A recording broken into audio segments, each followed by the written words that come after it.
नगरमध्ये विरोधी उमेदवाराच्या कार्यालयाबाहेर जादूटोण्याचा प्रकार समोर आलेला आहे। शिवसेनेच्या उमेदवार भाजपचे उमेदवाराच्या कार्यालयाबाहेर जादूटोणा करत असल्याचा आरोप करण्यात येतोय। अश्विनी जाधव असं शिवसेनेच्या उमेदवाराचं नाव।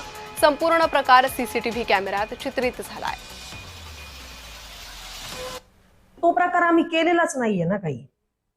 आजकाल टेक्नॉलॉजी इतकी पुढे गेलेली की तुम्ही काही करू शकता आणि तुम्ही जर का तिथं बघितलं तर तिथं ते असं एकदम काळं झालेलं लिंबू वगैरे हे सगळे प्रकार आहेत तिथं तिथं थांबून मी ते करणार आहे का सगळ्या गोष्टी? आणि सुशिक्षित लोक असे प्रकार नाही करणार काहीच। हो करणार ना, 100% करणार। की एका स्त्रीबद्दल जर का तुम्ही इतक्या खालच्या थराला जाऊन राजकारण केलं तर ह्याची चौकशी आम्ही 100% लावणार। आणि ज्या व्यक्तींनी माझ्यावरती आरोप केले त्यांची पण थोडीशी मागची पार्श्वभूमी सगळ्यांनी चेक करून पाहावी असं मला वाटतं। आज अहिल्यानगरमध्ये इलेक्शनचं वातावरण तयार आहे। वार्ड क्रमांक 10 मध्ये इलेक्शनला भरपूर जण इच्छुक आहेत। कोणाचे उमेदवारी अर्ज पास झाले, कोणाचे आहेत।